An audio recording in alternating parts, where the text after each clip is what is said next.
awesome. Caleb Williams and the Bears exercised their demons by pulling off their own last-second comeback win Monday night.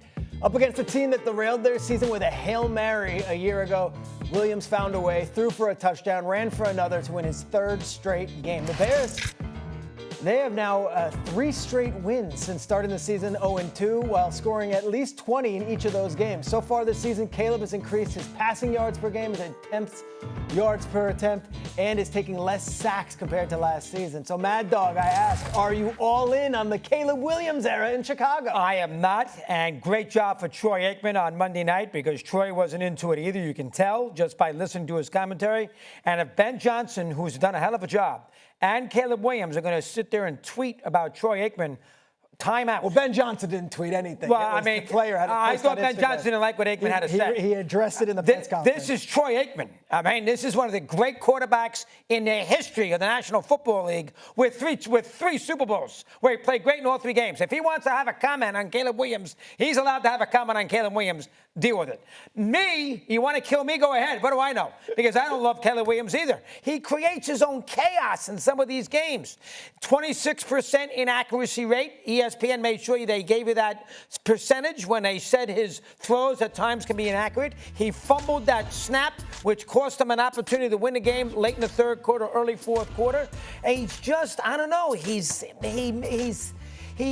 so erratic at times in the course of the game. Now, at times he can be great, and then at other times you say, geez, what are you doing? I mean, and let's be honest. Let's be fair.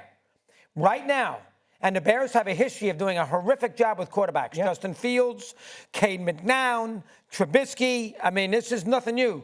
If you're the Bears and you want to analyze this, would you rather have Jaden Daniels, who was picked 2, or Williams? I don't know. What do you think? Daniels. Yeah. He got to an NFC championship. What about Drake May? 3. There's the next one I was just going to mention. You want Drake May or you want Caleb Williams? It's a little early yet for Drake May, but at the early returns, give me Drake May. I take him right now over Caleb Williams. So to me, despite their record, good win.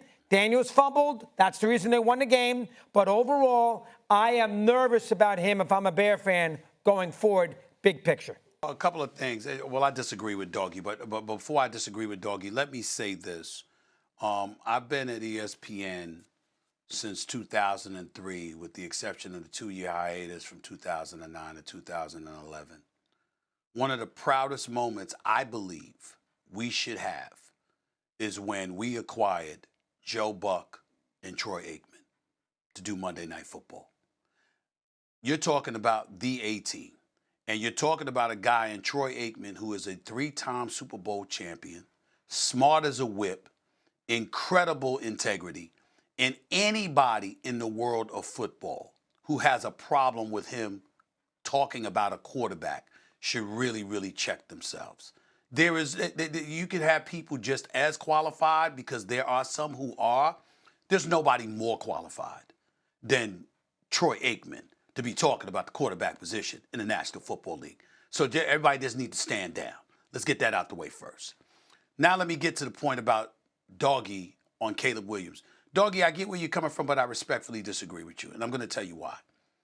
Over his last 12 starts, do you know that Caleb Williams has thrown 20 touchdowns and just 3 interceptions?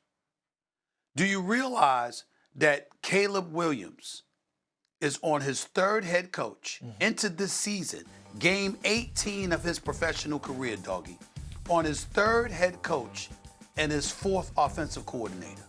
Who's had to deal with that? Tell me a quarterback in NFL history that's had to deal with 3 different head coaches and 4 different offensive coordinators inside of 18 games. That was Caleb Williams. Also, we have to take into account that Drake May actually helps the argument to believe in a Caleb Williams. Here's why.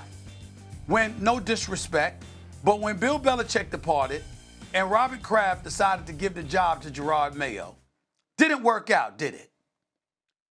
Now you got Mike Vrabel there. And just like that, look at Drake May.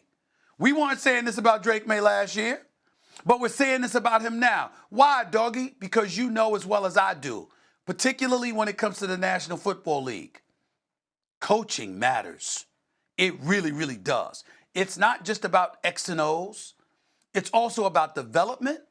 It's about culture.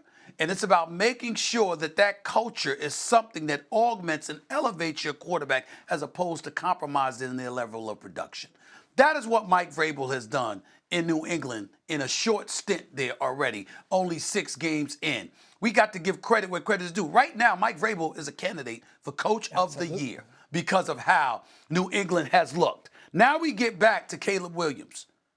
Jaden Daniels hasn't had to deal with that. Even Drake May hasn't had to deal with that. So look at what Caleb Williams has had to deal with, and look at him from the first 2 games to the last 3 games. Look at all of those things. And then let's look at Ben Johnson, because now we're going to have to pay attention to giving Kevin Warren, the CEO, and Ryan Pace, and Ben Johnson, all of these guys credit for bringing in Ben Johnson. So Ben Johnson is there calling plays. He's the head coach. Look at how he's resonating. Look at him on the headset. Look at him holding his coaching staff accountable and players accountable. The kind of thing Doggy loves. That's why I'm bringing it up. Because Mad Dog Russo, with the degenerate gambling tendencies that he has, picks up on all of this stuff. It ain't just about what's going on in the field. It's about what's going on the sideline, what your mentality is like, where your focus lies, what are you doing, what you're supposed to be doing. This is Mad Dog Russo. He pays attention to all of this stuff. Watch Ben Johnson right here. Watch the job that he's doing. Look at the players rally around him. Look at the accountability he attaches to them.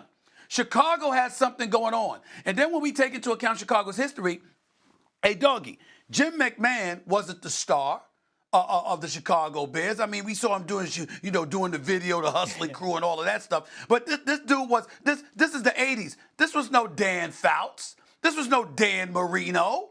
This was nobody like that. This wasn't those guys. That defense and sweetness, Walter Payton, and the refrigerator. You understand that? Refrigerator Perry. Those were the dudes. Jim McMahon was a good quarterback, but come on now. And ever since then, the best that you have had to offer was Jay Cutler, okay, in Chicago. Cats like that. Caleb Williams, look at his arm strength.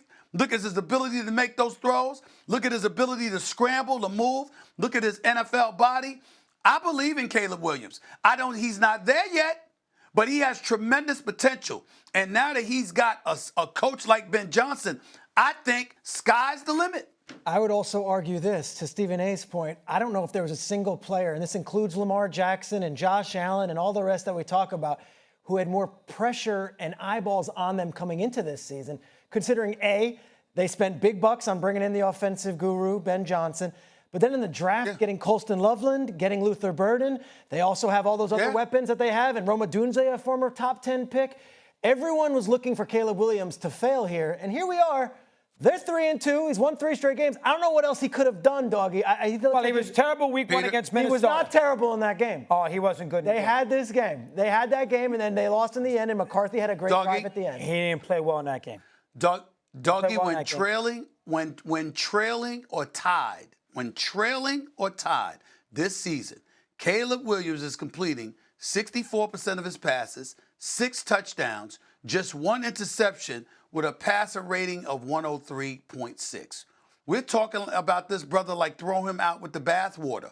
But you got people speculating, can Chicago make noise in the NFC North? What you say, you look at Green Bay and how they gave up 40 to Dallas, right? You look at Detroit, how they just lost to KC, right? AJ was a rookie, and what's he going to do when he gets back, right? Chicago is right there. And I think that they're on a come up. I like Caleb Williams. I'm not saying he's there yet. I know that he has vast ways to go. I listen to Troy Aikman. You understand what I'm saying? I get it. I'm not refuting anything that he said. But 3 head coaches and 4 offensive coordinators in your first 18 months, I'm quite sure if you sat down and you asked Troy Aikman about that scenario, you understand, he would be sensitive to that in his judgment towards Caleb Williams. He has every right to point out what he pointed out. And I ain't here to refute no damn Troy Aikman. Let me be very clear. He's right with what he says.